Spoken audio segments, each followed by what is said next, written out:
तो दोस्तों चतुर्भुज मंदिर के दर्शन करने के बाद और लक्ष्मी नारायण मंदिर के दर्शन करने के बाद अब हम आ गए हैं ओरछा का फोर्ट देखने।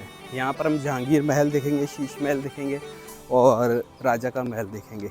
आगे चलते हैं फोर्ट की तरफ और देखते हैं किस तरीके का फोर्ट है, क्या क्या चीज़ें इसके अंदर हमको देखने को मिलती हैं। चलिए अंदर चलते हैं। यहाँ से राइट में टिकट काउंटर है, बोर्ड लगा हुआ है। दोस्तों अभी अब जो आप देखेंगे ये किले का मुख्य प्रवेश द्वार है, जिसको कटीला गेट कहा जाता था। कटीला गेट इसलिए कहा जाता है क्योंकि इसके आगे की ओर लोहे के स्पाइक्स लगे हुए हैं, जो कि दुश्मनों की सेना के आक्रमण से बचाने के लिए लगाए गए थे। इस किले का जो टिकट प्राइस है वो 10 रुपए है। इसको आप ऑनलाइन और ऑफलाइन दोनों तरीके से बुक कर सकते हैं। दोस्तों ओरछा फोर्ट को घूमने के लिए आपके पास दो ऑप्शंस अवेलेबल हैं। ऑडियो गाइड के यहाँ पर 20 रुपये लगते हैं और यदि आप ह्यूमन गाइड लेते हैं तो उसके चार्जेस यहाँ पर 610 रुपये हैं। अभी हम यहाँ पर ऑडियो गाइड ले रहे हैं और जिसके चार्जेस 20 रुपीज़ हैं और ऑडियो गाइड सिर्फ आपको इंग्लिश में ही अवेलेबल है। तो सबसे पहले हम जाते हैं टिकट काउंटर पर, वहाँ से ऑडियो गाइड लेते हैं और फिर आगे चलते हैं और आपको पूरा किला दिखाते हैं यहाँ से। दोस्तों मुख्य प्रवेश द्वार के दाहिनी तरफ आपको एक बड़ा सा आर्च देखने को मिलता है, जिसके दोनों तरफ पत्थरों पर बहुत ही खूबसूरत नक्काशी की गई है। तो दोस्तों ये जो दरवाजा आप अभी मेरे सामने देख रहे हैं, इसको कटीला दरवाजा कहते थे और ये इस किले का सबसे पुराना दरवाजा है, जिसको कटीला दरवाजा हम लोग बोलते हैं।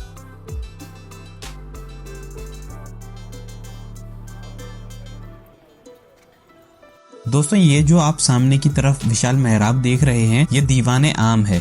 दीवाने आम वो जगह हुआ करती थी जहाँ पर राजा आकर अपनी प्रजा से मिलते थे और उनकी समस्याओं का समाधान किया करते थे। आइए इस दीवाने आम को अंदर की तरफ से देखते हैं। 28 स्तंभों पर खड़े इस दीवाने आम के दाईं तरफ आपको छोटे छोटे आले देखने को मिल जाते हैं और एक खास बात इस दीवाने आम की ये है, इसको 3 भागों में डिवाइड किया गया है। तो दोस्तों ये वो जगह है जहाँ पर राजा बैठकर आम लोगों की शिकायतें सुना करते थे, जो भी शिकायतें वगैरह वो लेकर आते थे। और यहाँ पर ये 3 भागों में डिवाइडेड है। सबसे नीचे आम लोग बैठते थे राजा के, उसके बाद ये जो सेकंड है यहाँ पर मंत्री, और यहाँ पर राजा बैठा करते थे। इसके ऊपरी भाग में आपको फ्रेस्को पेंटिंग्स देखने को मिल जाएंगी, जो कि काफी खूबसूरत हैं और जैविक कलर से बनाई गई थी।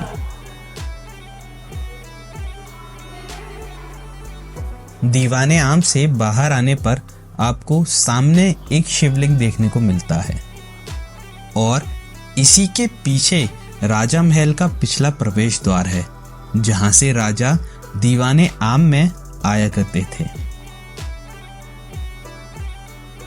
इसके ऊपर आपको 500 वर्ष पुराने रानियों के लिए बनाए गए झरोके देखने को मिलते हैं, जो इसलिए बनाए गए थे कि रानियां यहाँ होने वाली जो गतिविधियां हैं उनको देख सकें, परंतु रानियों को कोई भी देख ना सके। चलिए अब आगे चलते हैं हम राजा महल की ओर।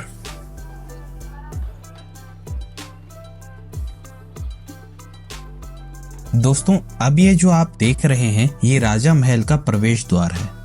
इसको पूर्व का प्रवेश द्वार भी कहा जाता था। इसकी जो निर्माण तिथि है वो विवादास्पद है, पर ऐसा कहा जाता है कि इसको 16वीं शताब्दी की मध्य अवधि में बनाया गया था। महल के प्रवेश द्वार से अंदर की तरफ जब हम जाते हैं तो आपको दाईं और बाईं तरफ 2 रास्ते देखने को मिल जाते हैं। वो इसलिए कि बाईं तरफ अंदर जाने के लिए और दाईं तरफ बाहर आने के लिए। प्रवेश द्वार के सामने की ओर जो दीवार बनाई गई है वो इसलिए बनाई गई है कि कोई भी व्यक्ति सीधा अंदर ना देख पाए। महल के अंदर प्रवेश करते ही एक बड़ा सा आंगन आपको देखने को मिलता है, जिसको मर्दाना आंगन बोलते हैं। आंगन के बाईं तरफ दीवाने खास, सामने की तरफ बारादरी और दाईं तरफ नृत्य और संगीत मंच देखने को मिलता है। सबसे पहले दोस्तों हम चलते हैं दीवाने खास की तरफ। दोस्तों ये जो पार्ट है इस महल का, इसको दीवाने खास बोला करते थे और यहाँ पर जो राजा महाराजा थे वो यहाँ पर अपने वरिष्ठ अधिकारियों और अपने वरिष्ठ लोगों के साथ में यहाँ पर बैठा करते थे।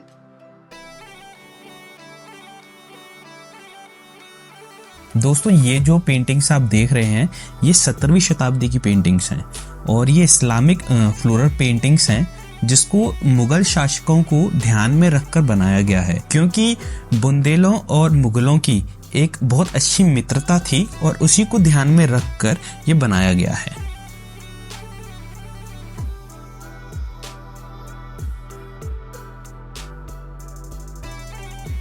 और सामने वो मंच है जहाँ पर संगीत वगैरह के कार्यक्रम हुआ करते थे। ये जो दोस्तों मेरे सामने है जिस मंच पर अभी मैं जा रहा हूँ, इस मर्दाना आंगन की ये जो राइट साइड में ये मंच है, यहाँ पर संगीत और नृत्य के लिए इस मंच का उपयोग किया जाता था। मंच के दोनों तरफ जो आप ये दालान देख रहे हैं ये यहाँ पर आने वाले मेहमानों के लिए बनाए गए थे ताकि वो यहाँ पर बैठ के यहाँ पर होने वाले आयोजनों को देख सकें। और ये जो सामने की तरफ बारादरी के ऊपर आप ये जो छज्जा देख रहे हैं, यहाँ से रानियां यहाँ होने वाले आयोजनों को देखा करती थी।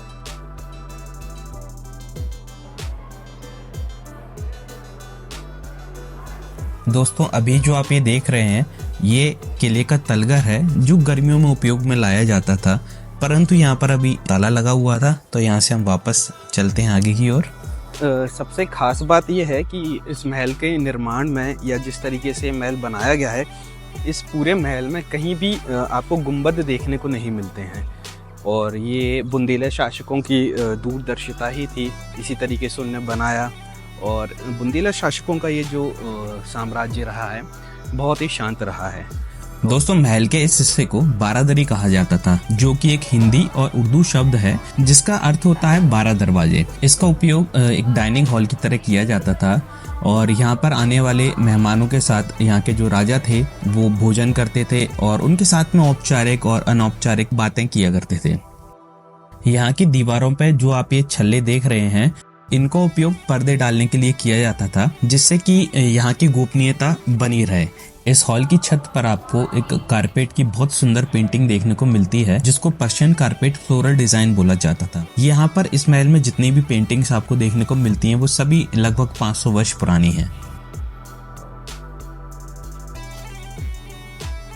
दोस्तों राजा महल के ऊपर की तरफ आने पर आपको कुछ इस तरह की जालीदार खिड़कियां देखने को मिलती हैं और इसके साथ साथ इससे थोड़ा सा और ऊपर जाने पर आपको यहाँ से जहांगीर महल और शीश महल भी दिख जाता है।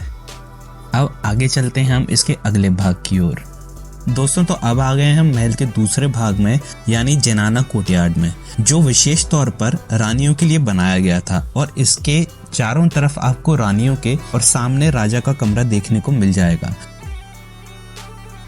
इस कोर्टयार्ड की सबसे खास बात यह है कि जो ये कमरे हैं सब आपस में इंटरकनेक्टेड हैं, जिससे कभी आक्रमण होता है तो ये पता ना चल सके कि राजा किस कमरे में है।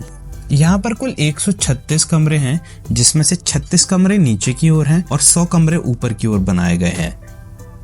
आंगन के बीच में एक प्लेटफॉर्म देख सकते हैं। इसका उपयोग यहाँ होने वाले नृत्य, संगीत आदि कार्यक्रमों के लिए किया जाता था। ये जो पूरा कोर्टयार्ड है ये प्राइवेट कोर्टयार्ड है। अब जो ये आप देख रहे हैं ये राजा का कमरा है। यहाँ पर राजा रहा करते थे और इस कमरे में आपको 16वीं शताब्दी की सुंदर सुंदर पेंटिंग्स देखने को मिल जाती हैं। सामने की तरफ अभी जो आप देख रहे हैं ये श्री राम जी की पेंटिंग है। इसमें श्री राम सीता माता के साथ बैठे हुए हैं, इनके सामने हनुमान जी खड़े हैं और पीछे तीनों भाई खड़े हुए हैं इनके। दोस्तों ऊपर की ओर चलते हैं और रानी के लिए बनवाए गए एक विशेष कक्ष को हम देखेंगे। इस कक्ष की दीवारों पर आप फ्रेस्को आर्ट देख सकते हैं। ये जो सभी पेंटिंग्स हैं ये भगवत गीता से इंस्पायर्ड हैं।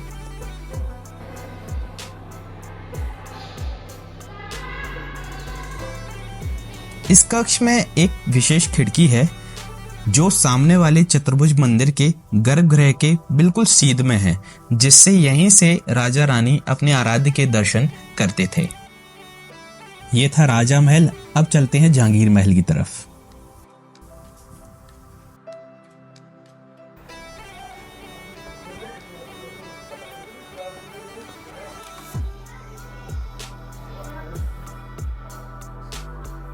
दोस्तों जहांगीर महल का निर्माण राजा वीर सिंह ने मुगल शासक जहांगीर के लिए करवाया था। इस महल को राजा वीर सिंह और जहांगीर की दोस्ती का प्रतीक भी कहा जाता है।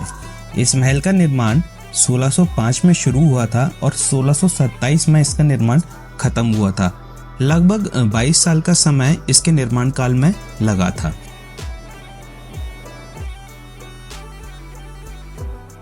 दोस्तों, इस महल को इंडो इस्लामिक शैली में बनाया गया है, जो कि इसके आर्किटेक्चर में हमको देखने को मिलती है। दोस्तों, सेंटर में जो ये आप पूल देख रहे हैं, ये वजू खाना हुआ करता था और इसके चारों तरफ ये छोटे छोटे पॉन्ड बना दिए गए थे, जो अभी सुरक्षा की दृष्टि से बंद कर दिए गए हैं। दोस्तों, सामने की तरफ आपको दो पालकियों के बीच में एक बंदरवार देखने को मिल जाता है। इसके साथ साथ ऊपर की तरफ आपको सैंडस्टोन की कारीगरी में 108 हाथी देखने को मिलते हैं, जो हिंदू एलिमेंट को रिप्रेजेंट करते हैं। इन्हीं के ऊपर नॉन लिविंग ज्योमेट्रिकल डिजाइन देखने को मिलते हैं, जो कि इस्लामिक शैली को दिखलाता है। दोस्तों, इस महल के ऊपर की तरफ आपको 8 डोम देखने को मिलते हैं। इसमें जो प्लेन डोम आप सेंटर में देख रहे हैं, ये हिंदू कल्चर को रिप्रेजेंट करते हैं, और जो कॉर्नर्स में डोम है जिनके ऊपर धारियां दिखाई दे रही हैं, वो इस्लामिक कल्चर को रिप्रेजेंट करते हैं। दोस्तों, इस महल में हमको 236 कमरे देखने को मिलते हैं, जिसमें 100 कमरे इसके बेसमेंट में हैं, 100 कमरे नीचे के फ्लोर पर हैं और 36 कमरे ऊपर की ओर बनाए गए हैं। तो दोस्तों, ये था जहांगीर महल। यदि वीडियो अच्छा लगा हो तो वीडियो को लाइक और चैनल को सब्सक्राइब जरूर करें। मिलता हूं अगले वीडियो में।